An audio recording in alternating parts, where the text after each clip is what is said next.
Buenas noches para todos ustedes. Hoy nos encontramos en este live maravilloso desde la Fundación Conectando Corazones. Vamos a tocar el tema de la depresión y la ansiedad, en particular relacionada con nuestros adolescentes que han sido diagnosticados con el trastorno del espectro autista. Estamos ya encontrando que se nos han unido nuestros seguidores. Esperamos que la doctora Ámbar se conecte con nosotros. Yo quiero comentarles que la doctora Ardila es psicoterapeuta colombo-venezolana, especializada en la orientación de familias con seres queridos que han sido diagnosticados dentro del espectro autista. Ella es una estudiosa del tema y tiene 2 hijos, Matías y Gabriel, que presentan esta condición de autismo. De ahí que ha dedicado gran parte de su vida profesional a profundizar, a indagar. Tiene un maravilloso libro, El autismo, abrazando el diagnóstico. Ella expresa en palabras de mamá y de profesional toda su experiencia alrededor de este tema tan interesante y nos cuenta sus vivencias y comparte de una manera amena, en un lenguaje sencillo, todas las etapas por las cuales ella ha pasado durante este tiempo desde el diagnóstico con sus chiquitos. Así es que podemos encontrar en su libro cómo inicia ella este trabajo alrededor del autismo, cómo recibe el diagnóstico y obviamente aconseja a los padres de familia qué hacer, cómo actuar, cómo reaccionar. Nos tranquiliza además con respecto al autismo. Estamos esperando que la doctora Ardila se una a nuestro live. Doctora Ámbar, por aquí la vemos. Si usted, por favor, hace la solicitud para unirse y darle paso a este espacio.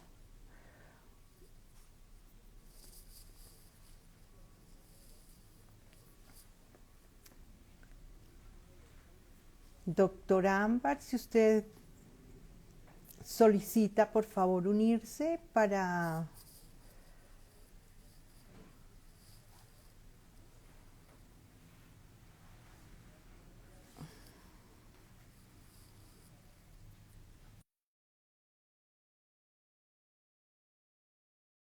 Esperando que la doctora Ámbar. Buenas noches. Hola, doctora Ámbar. Usted no sabe la alegría que nos da tenerla aquí en este espacio. Mil gracias por esa disposición y esa generosidad. Estaba yo contándoles a las personas que se unieron un poquito antes algo de su vida profesional. Les estaba contando de este libro tan maravilloso, Autismo, abrazando el diagnóstico. Aquí me lo hizo llegar, lo leí. Ay, Qué maravilla, de una manera tan sencilla, tan cercana a los padres de familia y tan profesional, tocando este tema del autismo, compartiendo esa experiencia tan bonita con Matías y Gabriel. Muchísimas gracias. Entonces, pues vamos a dar inicio, doctora Ámbar, a este espacio que vamos en el cual vamos a tocar el tema de una manera rápida y fugaz, porque pues estamos solamente con una horita de tiempo, pero esperamos poder llenar las expectativas de quienes nos acompañan y ojalá nos hagan preguntas para que la doctora Ardila nos la responda. Hay pues una pregunta que es la pregunta del millón, será, doctora Ámbar, y es, bueno, ¿qué es la depresión y qué es la ansiedad? Para entendernos. Ambos son trastornos del estado del ánimo, ¿ok? Importante entender que están enmarcados dentro de la clínica, o sea, forman parte del manual diagnóstico de los trastornos mentales y quiero hacer pues ahí un pequeño referente en esto porque como en las últimas tendencias y sobre todo desde que nació ese término de la neurodivergencia, que es diferente, muy diferente a hablar de neurodiversidad. Sí, sí. Entonces, hay cosas que no se deben tomar a la ligereza. Entonces, aquí estamos hablando que es un trastorno del estado del ánimo, muy bien.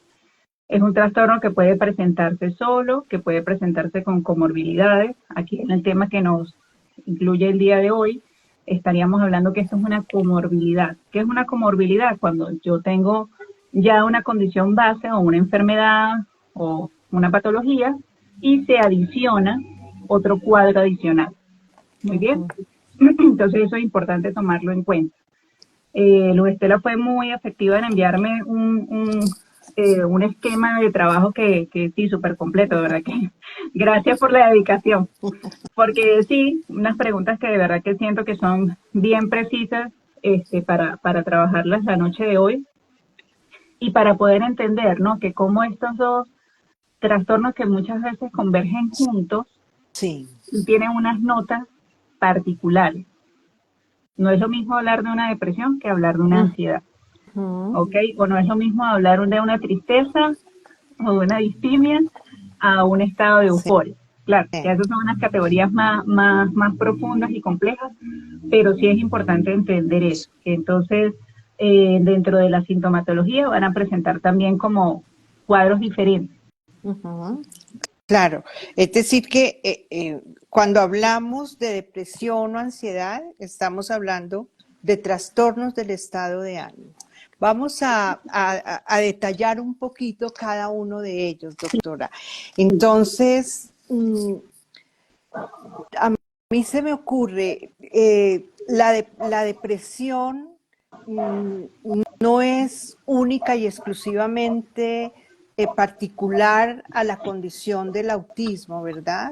Cualquier persona y estamos enfocándonos particularmente en los adolescentes. No, inclusive, exacto, si lo vamos a llevar, por ejemplo, a trastornos del neurodesarrollo, que es como decir toda la población que nosotros podemos estar aquí presentes, pues sí, cualquier persona que tenga una condición de neurodesarrollo puede entrar en un cuadro depresivo o ansioso. La ansiedad, sobre todo, es un componente aquí que va muy de la mano por un tema que es el de la rigidez mental. Ajá.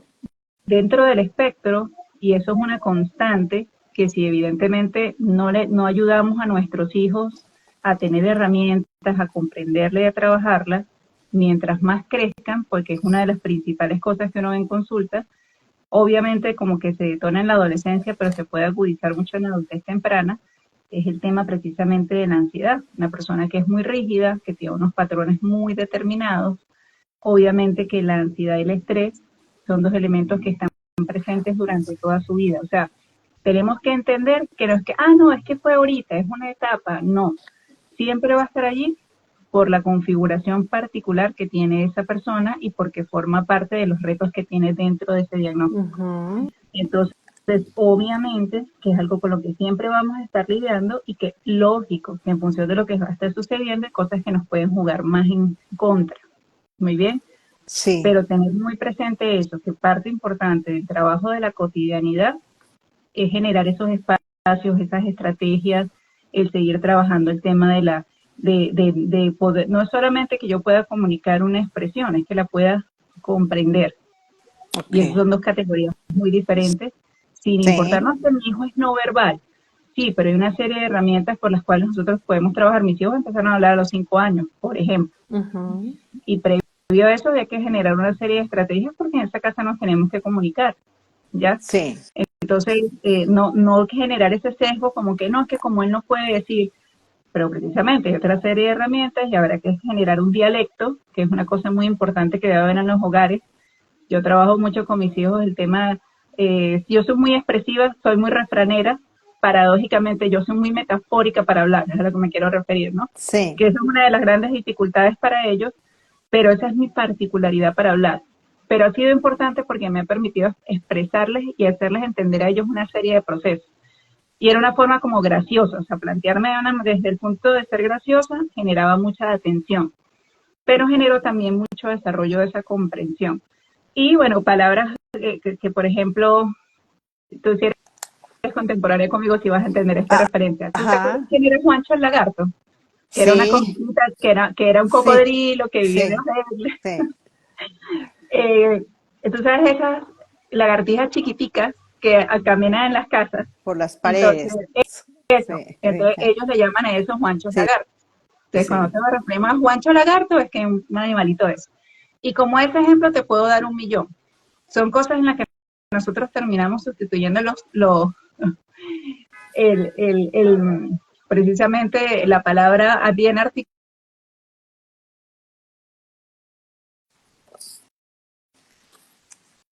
muy particular en esta casa. Sí, sí. Pero sirve para el tema de poderse expresar y comunicar y que fuera una herramienta efectiva para salir a expresarse afuera. Sí, ¿Ok? sí. Entonces, eso es una pauta bien importante. Otra cosa que, por ejemplo, volviendo al tema de los diagnósticos, que les quiero que les quede bien claro, el trastorno del estado del ánimo, de la depresión, pues hay dos cosas bien importantes, hay tristeza y de pérdida de interés. O sea, esos son como dos elementos ahí claves, sensación Sí. de tristeza, pérdida de interés. O sea, eso sería como lo que marca a la depresión. Sí. Obviamente hay otros elementos como que podemos tener alteraciones del sueño, empiezan los procesos de insomnio, insomnios a veces tardíos, la persona se duerme pero no puede dormir toda la noche, hay cambio en sus patrones de alimentación, una alimentación excesiva o una apatía por completo para comer, hay una gran dificultad para concentrarse y hay empezamos a notar cómo en el discurso o en lo que ellos elaboran o en lo que dibujan o en la forma en la que se expresan, una gran negatividad, ¿ok? Negatividad, Sí. pensamientos catastróficos, pensamientos que inclusive, bueno, pueden ir inclusive referidos a temas autorreferenciales de lastimarse o preocupación por lastimar a otros. Eso también puede suceder allí. Causas, que es una causa bien importante. Normalmente, como estamos hablando, una de las principales momentos de la vida que puede aparecer es en la adolescencia. ¿Por qué? Sí. Porque obviamente tenemos que tener claro que nosotros tenemos aquí unos retos importantes a nivel de corteza prefrontal, que es la que nos genera el proceso de autorregulación y que por ende regula todos los procesos de los neurotransmisores. Entonces aquí tenemos por un lado una base biológica, o sea, donde hay un desequilibrio de neurotransmisores, específicamente ¿qué? Dopamina y serotonina. De Sí. hecho, por eso, cuando conocemos de casos de personas que están medicadas, notamos que esas medicaciones van principalmente a las recaptaciones de dopamina o de serotonina, ¿okay? Dependiendo de, bueno, la evolución, el caso que tengan, porque esos son dos de los neurotransmisores que están ahí más comprometidos. Entonces, esa puede ser una causa. Sí, sí. Obviamente, ¿en qué momento de la vida vamos a encontrar un mayor desequilibrio? En el momento del desarrollo. Hay una poda neuronal, comienzan a aparecer obviamente nuevas conexiones, toda esa cantidad de hormonas, los procesos metabólicos en juego. Entonces, claro, si todos atravesamos por ahí y sabemos que eso fue un camino tortuoso, imagínense cuándo más para una persona que ni siquiera está entendiendo qué está pasando. Sí. A mí siempre que digo esto me viene mi hijo menor a la mente porque ellos le dio muy diferente el golpe de desarrollar. Mati obviamente tiene más capacidad de articulación de palabra y de comprensión, entonces podía expresar un poco más lo que sentía y el estado de ánimo que más lo dominaba era como la irritación y el mal humor. Pero a Gabriel es todo lo contrario, sumamente sensible. Sí. Entonces de repente estaba normal pero ¿ves por qué está llorando? ¿Qué pasó? Y entonces dice una cosa súper tierna que a uno le parte el corazón porque dice, mamá, estoy llorando con lágrimas. Sí. Pero él no entiende qué es lo que está pasando. Y de hecho esta mañana pasó un episodio, pero bueno, se los voy a referir más adelante para explicarles otra cosa. Pero ese es el tema, ¿no? O sea, de por qué aquí nosotros tenemos que ir tanto de la mano de la empatía y del trabajo también personal, porque lógicamente no somos de hierro y todo este tipo de situaciones, muchas cosas nos van a...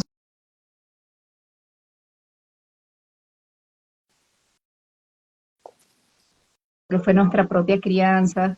Entonces, aquí hay que hacer un trabajo y una labor muy dinámica siempre con ese adulto, con ese cuidador, con ese papá, porque yo siento que, bueno, al final de cuentas y es así. Uno como papá es el reflejo del hijo, o el hijo es el reflejo del papá, mejor dicho. Entonces, si uno no está preparado, y nadie dijo que todo el mundo tiene que nacer con las herramientas, pero que uno tiene que hacer la conciencia de la etapa y del trabajo que hay que hacer, pues obviamente eso también puede favorecer mucho el cuadro. Otra de las causas que tenemos es genética cuando hay un antecedente familiar, porque puede pasar Sí. que en la familia de repente hay un cuadro ya bien determinado donde hay trastornos depresivos mayores, que es el cuadro ya más profundo, que es cuando la persona pasa más de 6 meses consecutivos con una serie de síntomas que son los que marcan ya el trastorno depresivo como tal, y esos son factores que se pueden heredar. Muy bien. También, pues también, obviamente que tenemos los temas psicológicos, estrés, traumas, situaciones que hayan marcado a la persona y pues lógicamente que todos esos procesos pueden desencadenar en el tema de la depresión. Doctora Ámbar, aquí hay una mamita que nos está preguntando, que nos está contando que ella está pasando precisamente por una etapa con su chiquita de 12 años. Dice que ella está irritable, que dice cosas hirientes. ¿Qué podemos? Porque nosotros como adultos, como cuidadores, como maestros, como papás, debemos aprender como a leer esas señales, ¿verdad? Sí, Para para prevenir. poder trabajar. Lo primero es Sí. que hay otro proceso importante acá, que bueno, lo vamos a tocar así apenas. Ayer casualmente el video que yo monté tenía que ver con esto y por eso lo hice, que es el tema de la pirámide del desarrollo. Sí. O sea, todos tenemos una pirámide que empieza por una base neurológica, vienen arriba los procesos propioceptivos vestibulares, luego los sistemas sensoriales como los conocemos, y a partir de esa categoría comienzan los procesos, vamos a decir, como más complejos del desarrollo, de la parte de la intelectualidad, lenguaje, etc. ¿Por qué hago esa referencia? Porque obviamente que si los primeros bloques no se han logrado consolidar completamente, no hay un nivel de madurez, obviamente eso va a producir todo este tipo de desequilibrio. Que una niña de 9 años tenga esas reacciones, lo primero que tenemos que determinar es cuál es su perfil sensorial, porque nos habla de que hay una inmadurez sensorial que está produciendo unas hipersensibilidades, muy bien, obviamente porque todavía hay una inmadurez neurológica, porque en este tipo de condiciones hay algo que se llama desarrollo disfásico. ¿Qué es el desarrollo disfásico? Cuando mi edad evolutiva no coincide con el punto del desarrollo en el que yo me encuentro. Muy bien. Ella de repente a los 9 años que tiene, hay 12, a los competencias, 12, perdón, tiene 12, 12. tiene competencias ya bien consolidadas en ciertas áreas, pero vemos que otras están muy por debajo que las niñas de su edad. Muy Sí, bien. Entonces, eso sí. es un patrón importante, primero, para que nosotros no caigamos en el tema de la comparación. Segundo, para que entonces empecemos a determinar, bueno, cuál es el ambiente de esta niña, qué la puede estar detonando, qué cambió en la rutina, el tema de la rigidez mental, lo que estábamos hablando, ¿no? Sí, obviamente, porque es hiriente, porque obviamente no tiene filtro para hablar, o porque ella simplemente expresa lo que de poca manera puede articular porque hay algo en que le falta, que es comprensión. No interpretan la palabra comprensión como un tema cognitivo de que les falta de capacidad intelectual. Aquí estamos hablando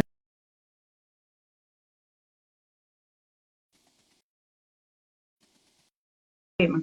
Porque la teoría de la mente es precisamente lo que nos pasa a nosotros en la neurotipia, donde fácilmente yo estoy aquí con los Estela conectando, yo la veo contenta, veo que entonces yo siento que estar aquí conmigo el día de hoy, ella está agradada, yo estoy contenta, porque ella me invitó y me gusta lo que ella está diciendo de mí y me encanta el tema que vamos a trabajar.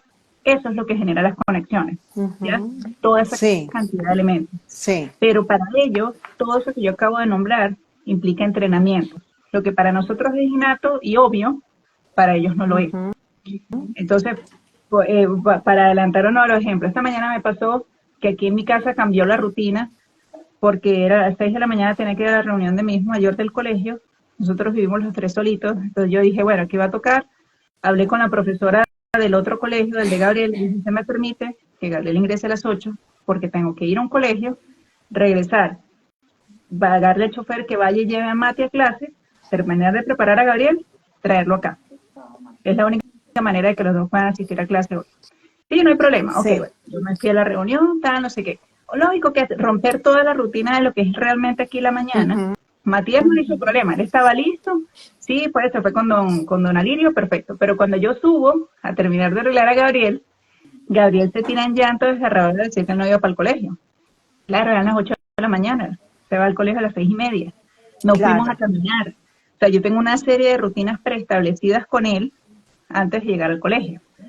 Y se molestó tanto que yo tenía como en un desayunadero, un envase de plástico con unos quesos, pero me lo dijo, ¿no? Ya hemos venido trabajando el tema de expresión de estoy molesto, entonces, mi amor, ¿por qué estás molesto? Y yo dejé que llorara, lo abracé, todo el cuento, y de repente agarró y tiró lejos la bandeja, ¿no?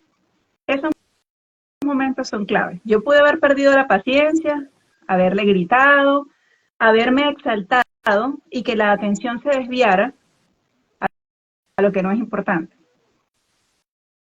Tiró la bandeja, siguió llorando, claro, yo dejé pasar como un lapso de 3 segundos, entonces él mismo cae en cuenta de que lo que está haciendo está mal hecho, y me dice, mamá, entonces yo le digo, mi amor, necesito que recojas la bandeja, por favor, así con esta tranquilidad que estamos hablando.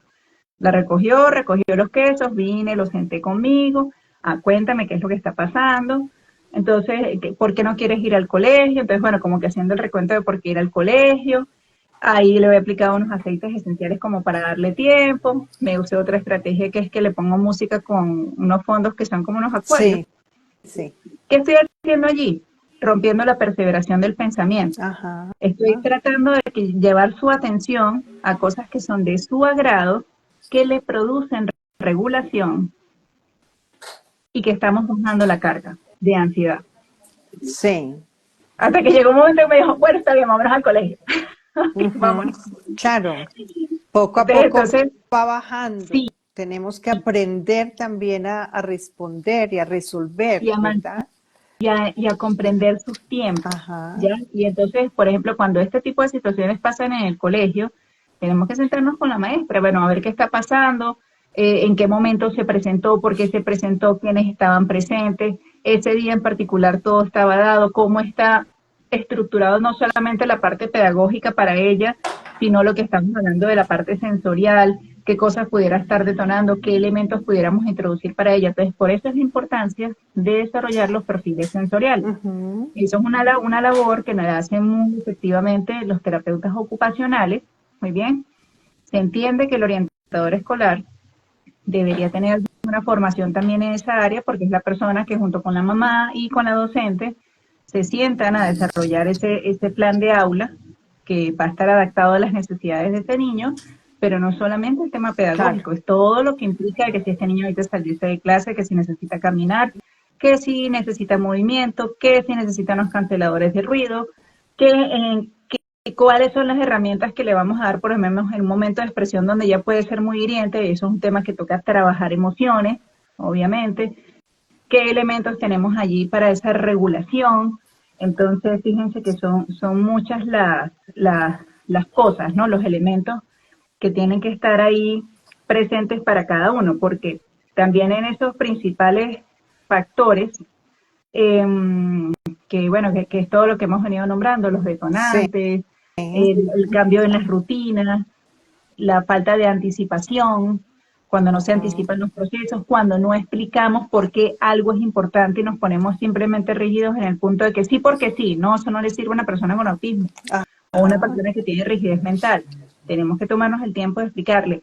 ir al ritmo de ellos. Eso es otra cosa bien importante, ¿no? Sí, Respetar sí, como los sí. tiempos de reacción. Y obviamente que esto también va a traer una dificultad a nivel de la socialización, porque al yo no poder expresar necesidades y no poderlas muchas veces comprender, porque son dos procesos diferentes, una cosa es que yo la pueda expresar, otra cosa es que yo mismo pueda entender qué me está pasando, que es el tema de Gabriel de mamá estoy llorando con lágrimas, eso genera una sensación de frustración y de vulnerabilidad. Y Sí, en cierta sí, manera genera como una soledad, como un aislamiento, ¿ya?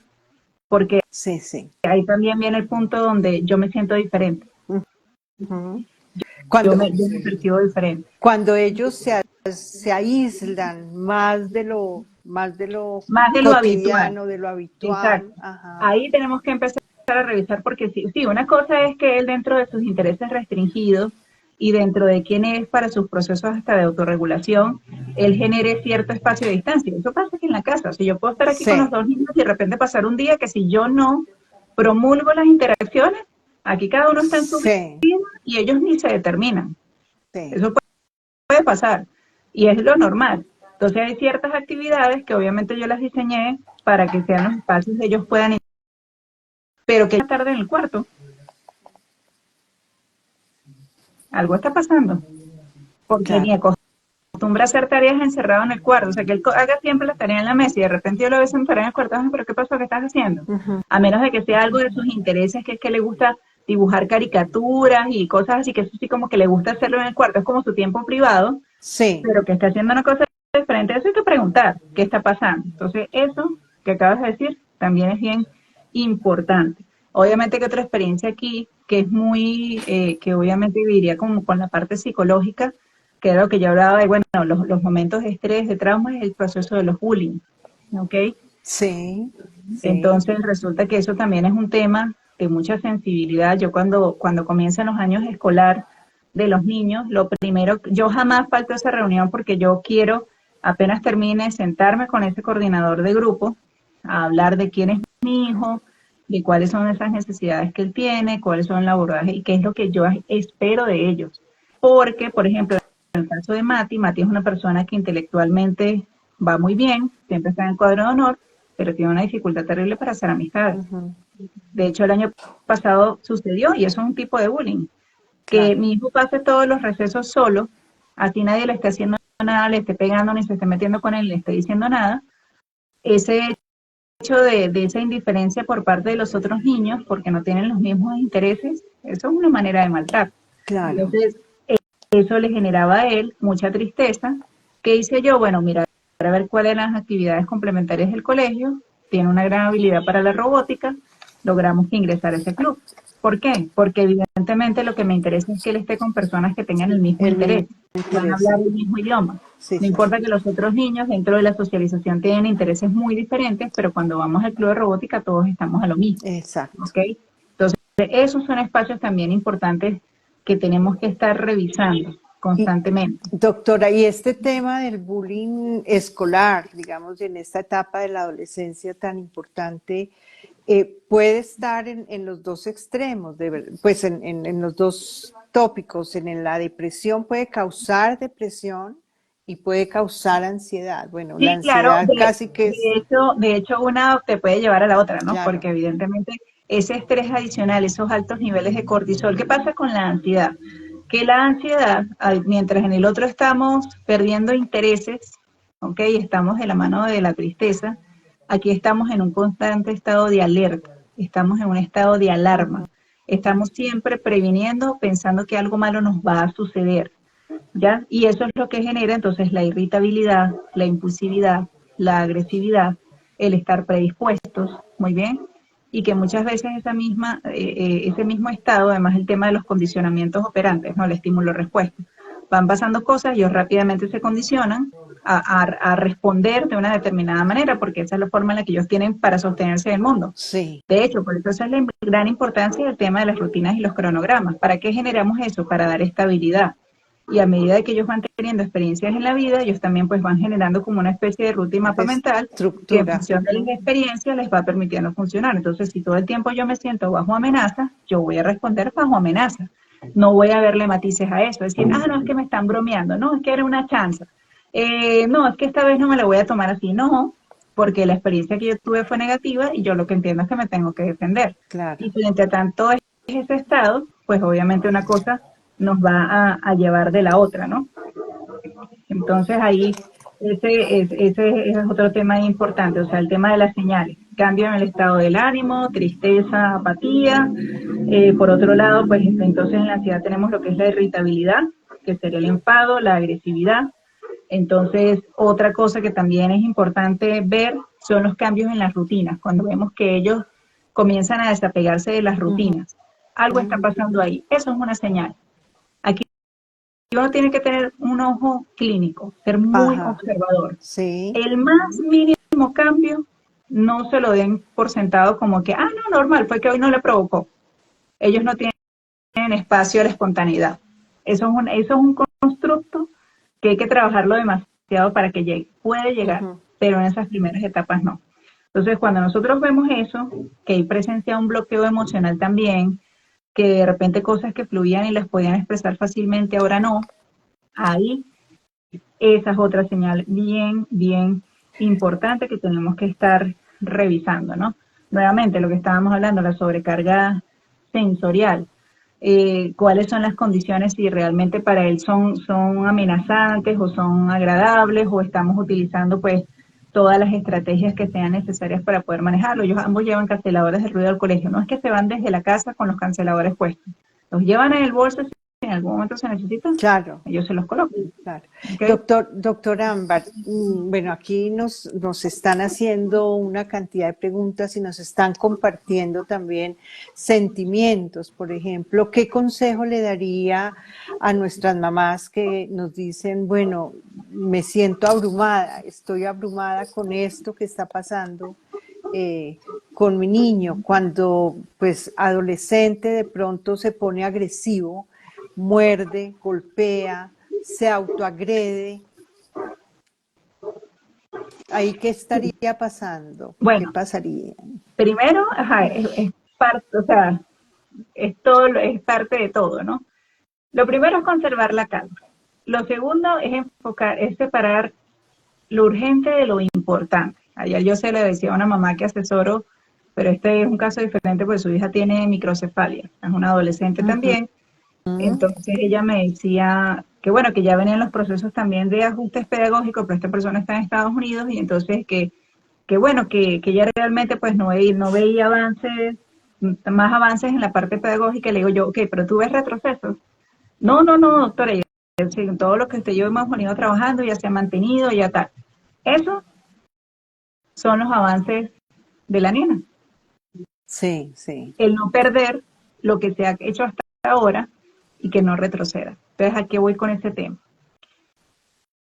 Eso, por eso es que yo hablo tanto de que uno en este caminar debe ir de la mano de la sorpresa y no de la expectativa, de la Ujú. mano de la disciplina y no de la motivación. Yo entiendo que obviamente uno por presión social siempre está aspirando a que el hijo pueda llegar a ese nivel de funcionamiento que tienen los otros.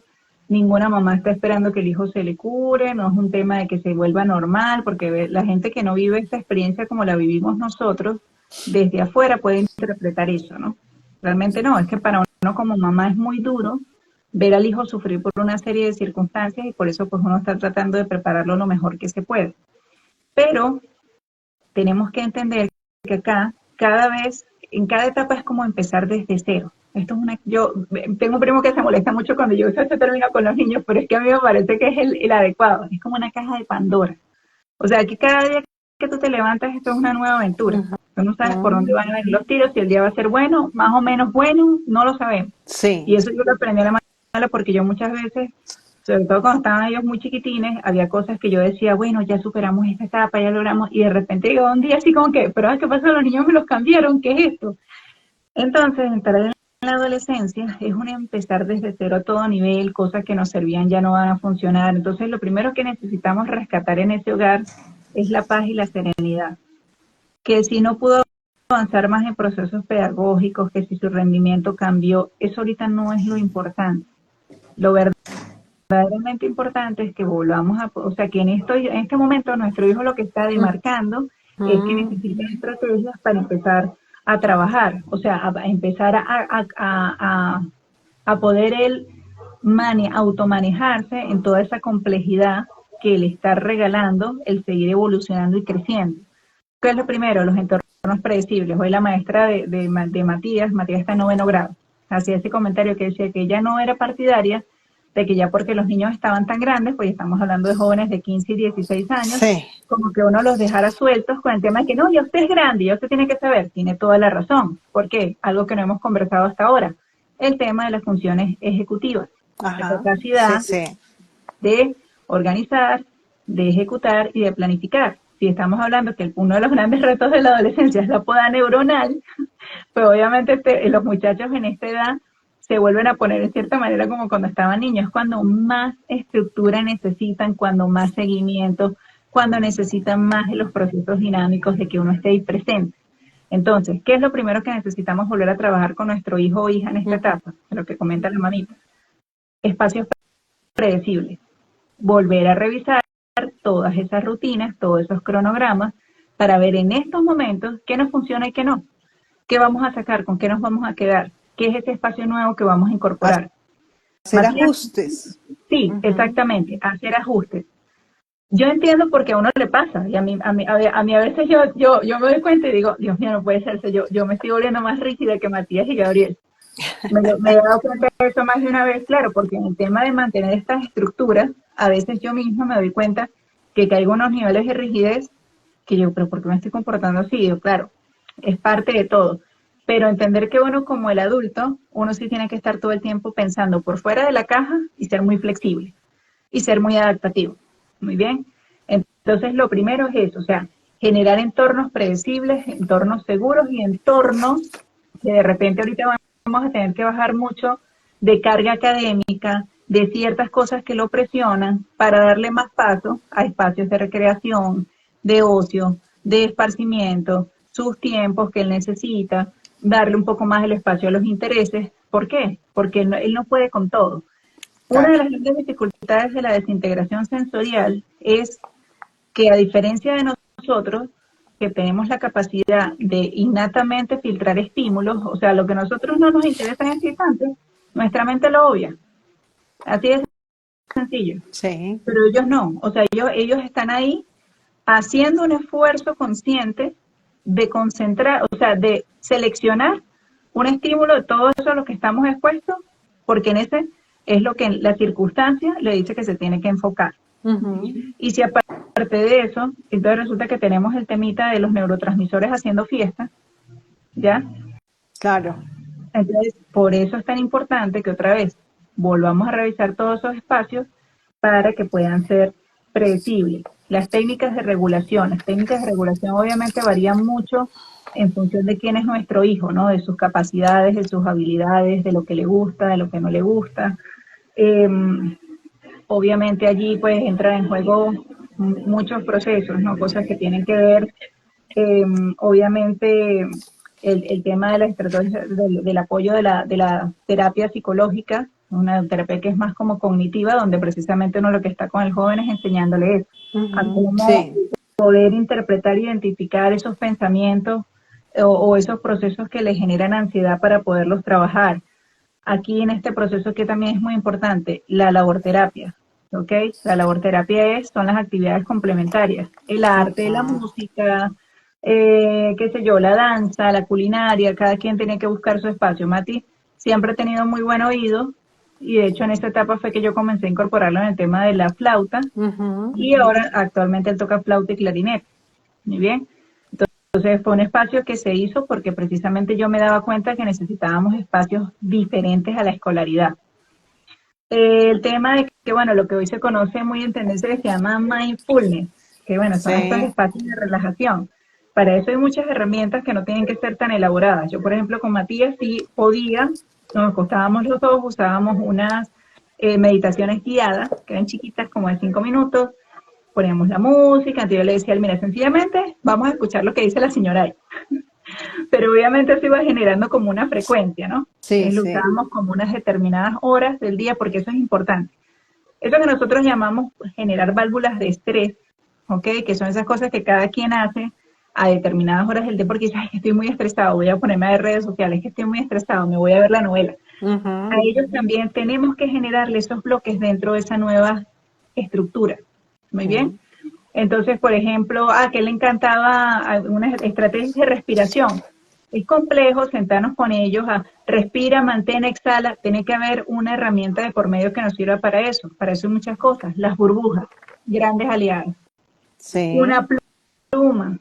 Hay unos, no sé, es algo que vienen los confetis. No es un pito propiamente, pero es algo que está como enrollado, que cuando tú lo soplas se estira. No Se sé cómo se llama estira. eso. Sí, sí, sí. El tema de los post-it, las botellas sensoriales, y a mí me gusta mucho ese trabajo de esas cositas porque implican mucho de la manualidad y que son espacios que se vuelven de tiempo de calidad inclusive para hacer con ellos. El Hubo una época origami. el origami, Matías hace origami, sí, ahora que haces el comentario, el colorear, o sea, el tema es tener variedad, porque no todo el tiempo vamos a presentar lo mismo, Claro. los rompecabezas, o sea, hay muchas herramientas, por ejemplo, nosotros cuando salimos, a Gabriel se le lleva siempre un bolsito con todas esas cositas para que en función de sacarlas.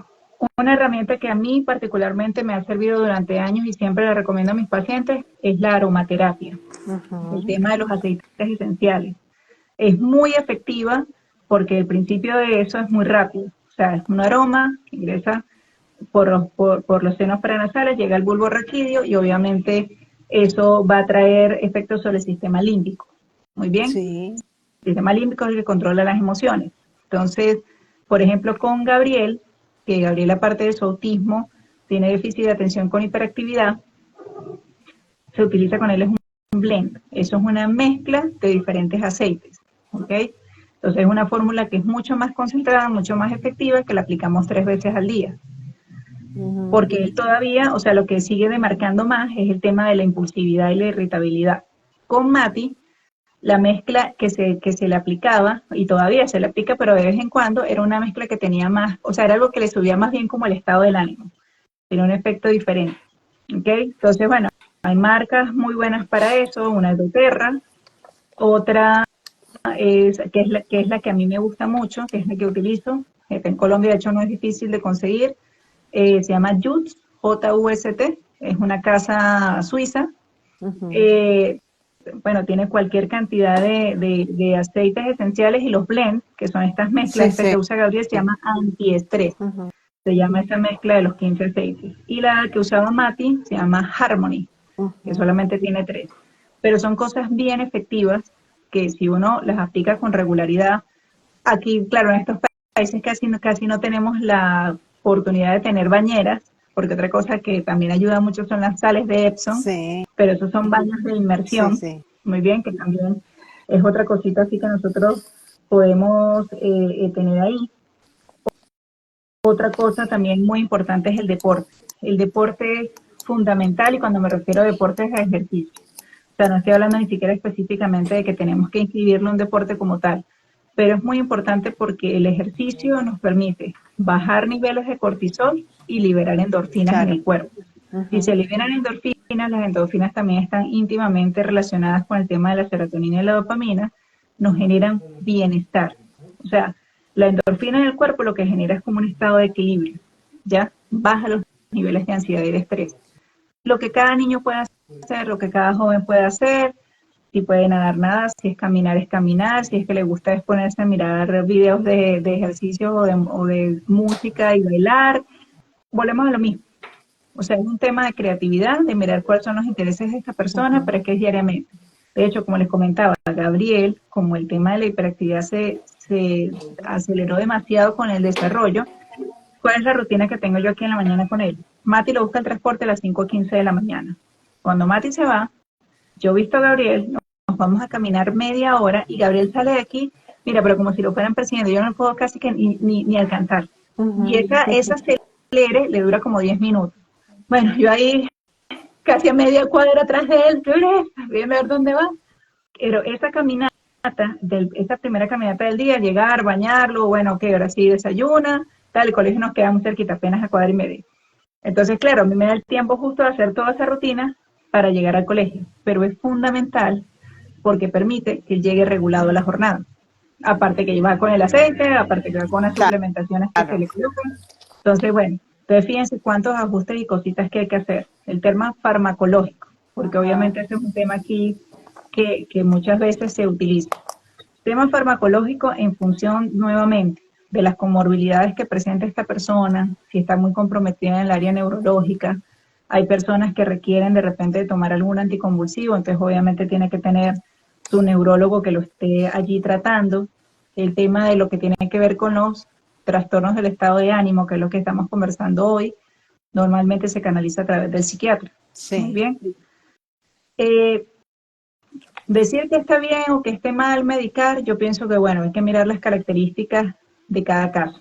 Gabriel durante muchos años tomó risperidona, porque con ese triple diagnóstico que él tiene de autismo, TDAH y una condición neurológica, fue la primera indicación que hizo el neuropediatra. Me parece que fue muy efectiva en su momento, ayudó a regular a Gabriel a un nivel que pudiéramos empezar a trabajar con él, a desarrollar unas terapias de neurodesarrollo a nivel pedagógico. Yo empecé pues obviamente a hacer una serie de ajustes en todo esto que estamos hablando, en temas de alimentación, de bajar metales pesados, bueno, hasta que llegó el momento que también dije quiero sacar el medicamento, porque obviamente estos medicamentos a largo plazo Tiene tienen unos efectos a nivel efectos. metabólico que van a traer efectos secundarios. Ya Gabriel tenía varios, entre ellos que tenía la prolactina elevada.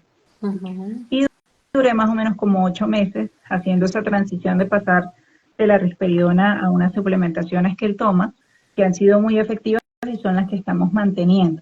Pero fíjense cómo, o sea, lo que estamos hablando, ¿no? De cuántas cosas toca replantearse, toca incorporar, o sea, es un conjunto de elementos. Y aquí así en Eh, cada etapa, ¿no, doctor? Es decir, cada en etapa, cada cada, momento tiene sus exactamente. necesidades, Va tiene a tener sus... sus necesidades Sí, diferentes, hay cosas que se van a mantener, hay cosas que van a ser completamente nuevas. El tema de la adultez temprana es otro tema bien complejo porque sí. entonces alguien me decía el otro día, no, pero es que tiene que entender que él es un adulto, le sigue gustando las cosas de niño. Eso es el peor error que se puede cometer.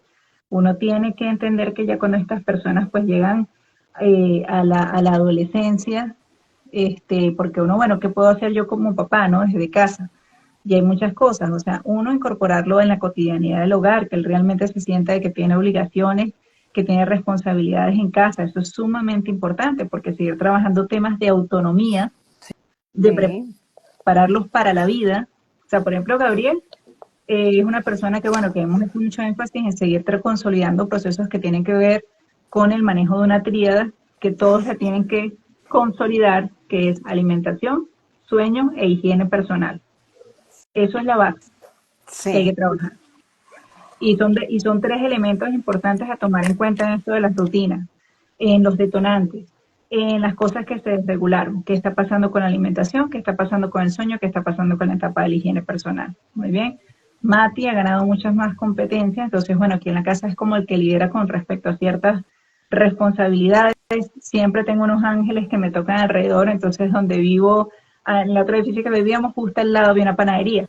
Yo fui un día, conversé con el señor, le expliqué, le digo, bueno, yo quiero empezar a enviar a Mati con dinero, que usted me ayude, que él le va a comprar las cositas, entonces que usted lo ponga en el trabajo de que, bueno, Matías es tanto, el vuelto, no sé qué. Claro. Vivió con eso, después nos mudamos, de que cerca tenemos una tiendita, el señor también súper querido con él en ese tema, pero eso es bien importante, o sea, el que, cómo estamos incorporándolo dentro de esa cotidianidad, o cómo los estamos preparando realmente para la vida cotidiana, pagar recibos, manejar una tarjeta, meterse en una aplicación del banco, o sea, todas las cosas que implican la cotidianidad, saber llevar una casa, hacer una lista de las cosas que vamos a comprar en el supermercado, de dónde sale la plata, o sea, todas esas cosas son un trabajo importante que en función de su nivel de comprensión se Claro. van trabajando, pero que hay que tenerlas en cuenta. Doctora, aquí María Paula nos hace una pregunta y es, bueno, ella dice que está haciendo en el colegio un trabajo sobre el estrés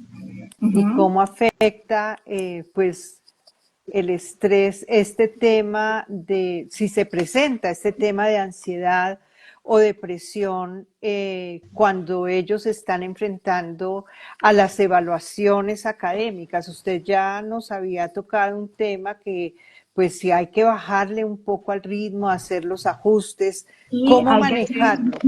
sí, fíjate que casualmente estamos preparando un joven para el ICFES en Bogotá. por ejemplo. Ahora que estamos hablando de esto, ayer casualmente la...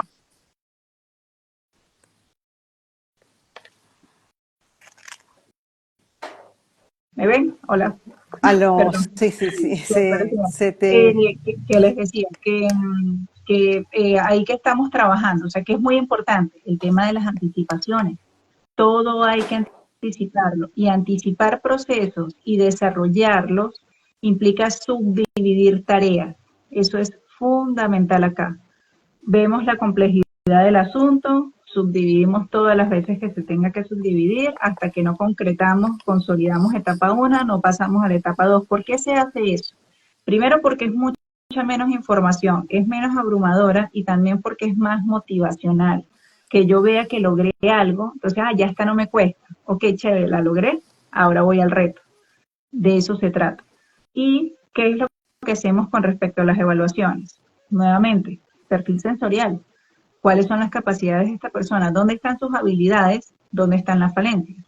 Y tercero, hacer simulacros. Con este joven que estamos preparándolo para el ICFES, eso fue uno de los planteamientos que yo le hice a ellos. Le digo, bueno, hay que ver, hay que hacer como un simulacro de la prueba desde todo punto de vista, de dónde es, qué implica, con quién hay que hablar, qué material le van a entregar, quién lo va a acompañar en este proceso.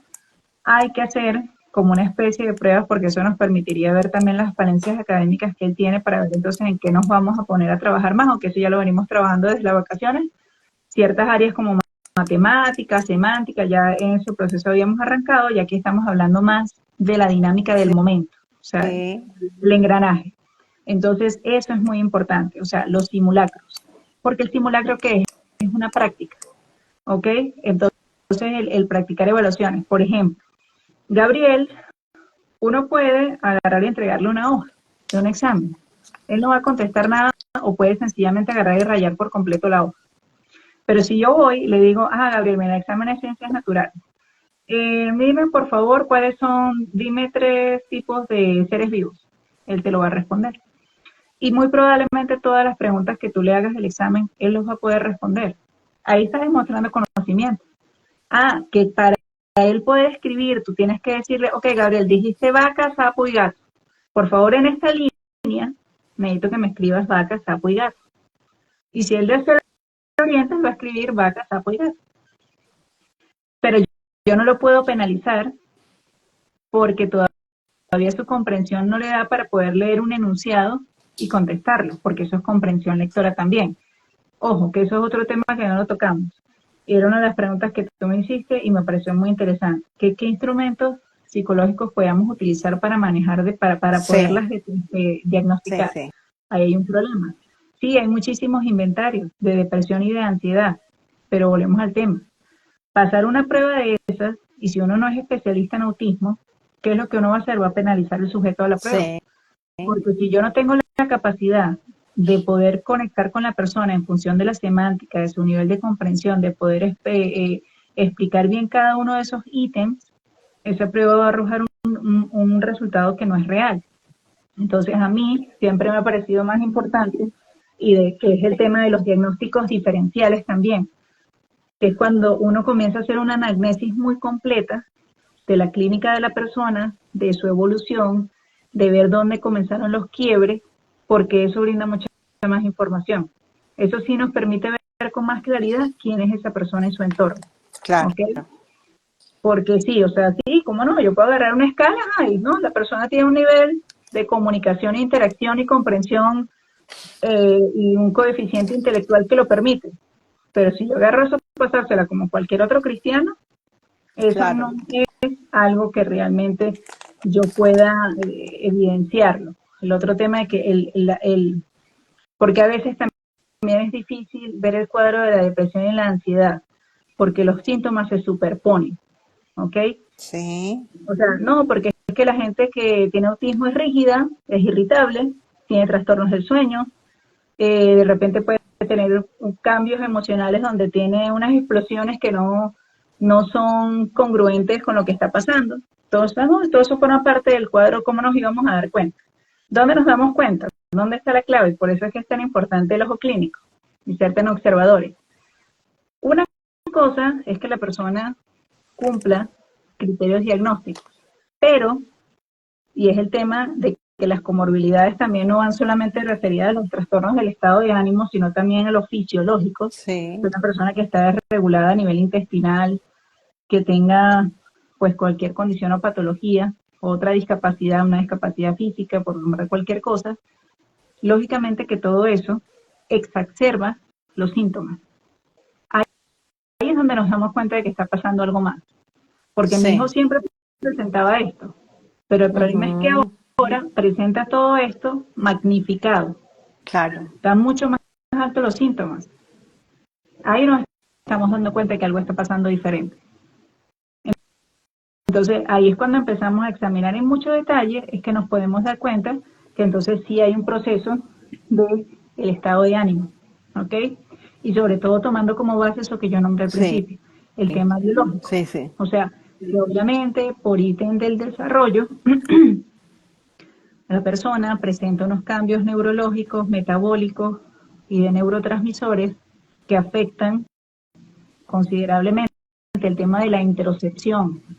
La interocepción es el órgano de los sentidos o el sistema de lo sensorial que nos permite entender las sensaciones que están dentro de nuestro cuerpo. Es decir, que te duele la cabeza, que tienes sed, que tienes hambre, que te duele algo, que tienes un cólico intestinal. Entonces, imagínense lo aterrador, porque no hay otra palabra, Ujú. que ellos sientan que se les mueven los intestinos y no ver, o sea, no entender qué está pasando. Por eso es Ajá. que también se presentan tantas dificultades muchas veces para consolidar el tema del control de esfínteres, hay mucha presencia de Claro. ecopresis. La Sí. ecopresis es una condición donde el niño empieza voluntariamente a aguantarse las ganas de evacuar porque le da mucho miedo la sensación. Obvio, eso a veces viene acompañado de que el niño por temas de su corto repertorio alimentario, de repente es muy estreñido, entonces ya ha pasado por temas de que ha sido doloroso, tal, entonces bueno, ahí se conjugan muchas cosas, Ok. pero, pero eso también son cosas que son bien importantes a tomar en consideración y en cuenta, ¿ok? El estado Ocurre. integral de la Claro. persona. Doctora, a propósito, una mamá nos decía que está ocurriendo que su chiquito, bueno, aquí saltamos a una etapa anterior de pronto, sobre los 7 años ya con control de esfínteres, estaba muy regulado y de pronto vuelve nuevamente a perder ese control de esfínteres. Y pues ella dice que en el colegio ha tenido esporádicamente accidentes. eh, pues suponemos que o se le olvida o está tan concentrado en una actividad, o esto puede ser producto, por ejemplo, de algo que le está generando Sí, ansiedad, algo que le está iba a incomodando, preguntar que si eso estaba pasando indiscriminadamente con orinar o evacuar o con alguno en particular, con porque orinar. con Ujú. orinar, ¿cierto? Te iba a preguntar que si era con orinar. Sí, sí, Tiene más que ver con temas de ansiedad. ansiedad. Ajá. El niño está ansioso, puede ser parte de lo que tú estás explicando. Si el Sí, niño siente ahorita, y habría que ver el por qué, porque eso también puede pasar sin que necesariamente uno lo está haciendo eh, por ser rígido, ¿no? Pero que de repente hay mucha demanda, o sea, hay mucha demanda, él tiene el peso de la expectativa de que tiene que cumplir cosas, y entonces eso genera tanto nivel de rigidez en él, de perseveración del pensamiento, que entonces se le olvida que dentro de las dinámicas él debe ir a orinar. Y a sí. ellos les pasa mucho algo, y puede ser parte de lo que le esté sucediendo, que eso se llama urgencia urinaria, Ujú. que la sensación llega como muy tardía, ¿ya? O sea, es como que te dan las ganas de orinar, pero ya te llegaron en un punto donde tú no te puedes aguantar. Sí. A Gabriel le pasa. Él logra llegar al baño porque está muy cerca, pero Gabriel, cuando tú sientes, o sea, no sé que está tirando puertas, ¿qué pasó? Está en el baño. ¿Bebé qué estás haciendo? Lo que yo le digo. Haciendo pipí. Por eso, porque neurológicamente, lógico, por temas de inmadurez que él todavía maneja y está afectando el área sensorial, hace que cuando él ya tiene la necesidad de orinar, es demasiado urgente. Y tú ejemplificas algo tan interesante, doctora, y es que a un adolescente como tu Gabriel, relacionado con este chiquito de 7 años, también en la adolescencia hay que seguirlos, hay Claro, hay que, que estar sí, sí, porque atentos. estamos hablando que Claro. Gabriel es un niño, ya un joven que va para 14 Ujú. años. En julio Sí, cumple 14 años. Y como les digo, él tiene mucha autonomía en muchas cosas. Por ejemplo, eso de ir al baño, si hay algo para que se den cuenta, y a mí no me da pena contar eso porque es que es parte de lo que vivimos acá. Él tiene control de esfínteres, él tiene la autonomía de ir al baño, para orinar y para evacuar. Hubo mucho tiempo que tuvimos que trabajar en que no evacuara y de una vez se subiera la ropa, porque eso era un tema. Algo sí. pasa con él a nivel de la conciencia corporal que hace que no le molesta, o es un tema de hiposensibilidad también, tener heces en los glúteos. Entonces nos Ujú. daban cuenta que era por el olor, ¿no? Entonces, bueno, durante mucho tiempo explicarle, mira, tienes que avisarme cuando hagas pupú. Tienes que avisarme, eso supone entrenamiento, no estoy hablando de 3 días, meses, ¿ok? Ajá. Gabriel y Mati, yo siempre he dicho que el mejor terapeuta que tuvo Matías en la vida fue Gabriel, porque Mati es muy rígido, Gabriel es muy impulsivo, entonces el uno empuja al otro Compensa, y el se otro arrea al compensan. otro. Ujú. Entonces, claro, Mati se estimuló demasiado por estar demasiado pendiente de Gabriel. Entonces pasa algo, por ejemplo, si estamos aquí los tres en la casa y él evacúa, él no me llama a mí. Él lo que dice enseguida es, Mati, hice hacer pupú. Y Mati va allá muy evidentemente y lo limpia. Ujú. Gabriel no sabe limpiarse todavía, no tiene esa capacidad, la estamos trabajando. ¿Qué hace él? Bueno, entonces sabe que él tiene que agarrar el papel, que lo dobla, más o menos intenta, pero entonces aquí nos manejamos con temas de toallitas húmedas para que el tema de la Sí, sí. higiene pues sea más sencillo, y a la final de ese proceso entonces le decimos a él que se limpie. Pero fíjense, con toda la edad que él tiene, todavía eso es un proceso en el que estamos trabajando, Exacto. No, ¿no? doctora, Entonces, tendríamos aquí días enteros. Está usted invitadísima muchas porque gracias. nos quisiéramos que nos acompañara en otras sesiones porque tenemos aquí preguntas que nos han quedado en el tintero. Bueno, pero chévere porque nos va a servir para próximos temas. Para próximos. Para cerrar este primer encuentro, doctora, ¿cuáles serían esos mitos sobre la depresión y la ansiedad en nuestros adolescentes con autismo que usted considera Bueno, importantes desmentir? uno, el hecho de, primero que nada, no mirar esto como un llamado de atención, que es como una pataleta más elaborada, porque esa palabra de pataleta y berrinche me parece terrible cuando lo usamos dentro del espectro. La palabra correcta son crisis. Las personas Crisis. aquí tienen crisis sensoriales o crisis emocionales. Ajá. Muy bien, porque yo siento que si uno que es el papá, que es el doliente principal, lo ve así, no puede ser empático y no puede sensibilizarse al proceso. Y con esto yo no estoy invitando a ay no, entonces pobrecito y vamos a bajar la guardia, que hagan lo que quieran, porque volviendo al tema de esta mañana, yo soy, y un día les voy a poner aquí a Mati para que les diga, yo soy terriblemente estricta con ellos, soy muy estricta y demando mucho en ellos. Y tiene que ser así, es importante porque forma parte del trabajo, pero al mismo tiempo desde el amor, del afecto. Esta mañana cuando Gabriel empezó con el tema de que no quería ir, pues realmente, además que yo estoy ahorita en un tratamiento médico, pues no estoy en la mejor como que situación de salud. Para mí hubiese sido más cómodo decirle, no, no va, chévere, lo pongo a ver televisión y me venía a acostar aquí a dormir, que era lo que quería hacer. Pero eso está bien, no, porque él tiene que entender que él tiene una responsabilidad. ¿Cuál es mi deber? Acompañarlo en su dolor, que fue este momento que él se desreguló, que me tiró la tabla de los quesos, que bueno, levántalo, busquemos el aceitico, vamos a sentarnos aquí los dos. Yo lo abracé como 5 minutos, dejé que llorara como si se fuera a acabar el mundo hoy. Yo lo acompaño, pero no por eso levanto la norma. Mi deber como mamá es acompañarlo en esa frustración, en ayudarlo a que él pueda canalizar esas emociones, a que pueda regularse. Ese es mi deber como mamá. Pero no agarrar y decirle, no, mi amor, tranquila, no vas al colegio hoy. Ujú. ¿Ya? Entonces, después de que pasó todo eso, la norma se mantuvo. O sea, él tiene que ir al colegio. Porque, ¿qué estaba pasando realmente que justificara que él no fuera? Y tranquilamente llegamos allá, yo con los ojos medio rojos, le expliqué a la profesora, mire, pasó así, así, asado, cualquier cosa enseguida pues avísenme, voy a tratar, ellos salen a las 12:30, le dije, voy a tratar de estar aquí a las 12, 12:10 máximo, como para premiarlo de que, bueno, mi mamá no me hizo esperar tanto, ¿no? Sí. pero tiene que cumplir con su clase. Y cuando llegué les pregunté cómo estuvo. No, doctora, tranquilo, hoy no lloró. Ayer sí lloró porque decía que la extrañaba, pero hoy no lloró y trabajó más tranquilo. Claro, se está adaptando. Entonces, eso es otra cosa. O sea, es como un equilibrio.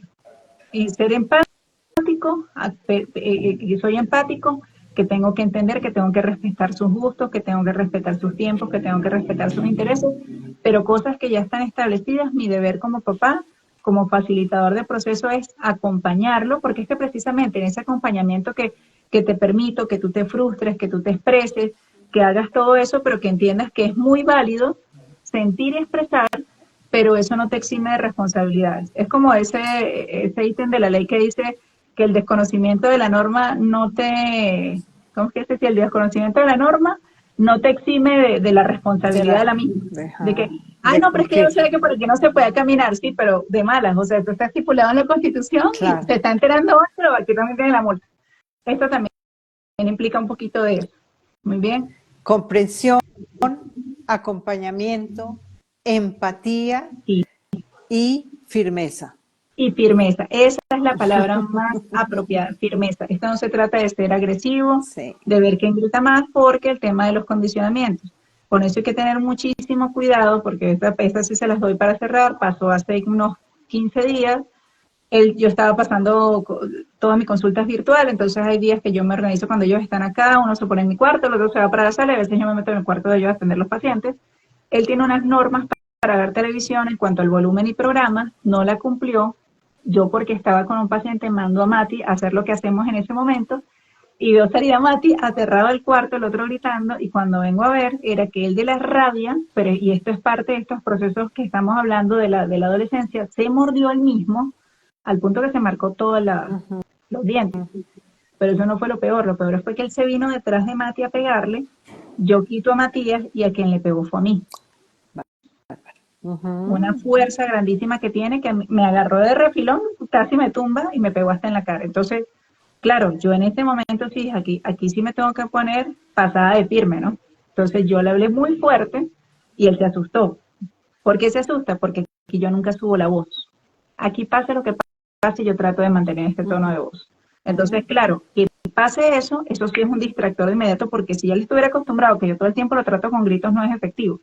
Yo le digo a un señor que la mamá no se le pega. Entonces Mati algo iba a decir, y yo, tú, silencio, te me quedas aquí, tú para tu cuarto. Entonces me lo llevé a su cuarto, lo acosté, le prendí el ventilador, vamos el aceite, pongámonos a escuchar música de relajación. Otra vez, esperar a que, primero que nada, la crisis la pudiéramos abordar, él se regulara. Entonces el mamá, perdón, yo, tranquilo, que ahorita conversamos de eso. Ahorita yo necesito que tú te concentres en estar tranquilo. Mira cómo estás de alterado, no puedes ni respirar bien. Entonces fíjate cómo es de complejo el cuadro. Entonces, Claro. sí, él quedó todo porque yo nunca de gritarle de esa manera. Por eso es que le digo que es tan importante el autocontrol que uno tenga como papá, de mantenerse firme, como tú misma lo estás diciendo. Porque si nosotros los acostumbramos a ellos a estar agresivos, el problema es que en la crisis, créanme que ellos están más agresivos que uno y eso puede terminar muy mal. Claro. Doctora Ámbar, 1.000.000 de gracias a todas las personas que nos acompañaron en este live. La promesa es que la tendremos nuevamente invitada. Se queda en el corazón de nuestra fundación, muy, muy, muy conectada con nosotros. Recomendarles también a quienes nos acompañaron el maravilloso libro, de verdad, doctora, el tema, el abordaje, como les decía al Gracias. inicio, el profesionalismo y la sencillez. Habla una mamá profesional con el corazón. 1.000.000 de gracias para todos, doctor Ámbar. Gracias a Mil ustedes. y mil gracias nuevamente. Un Bueno, abrazo. feliz noche. Gracias. Que estén bien.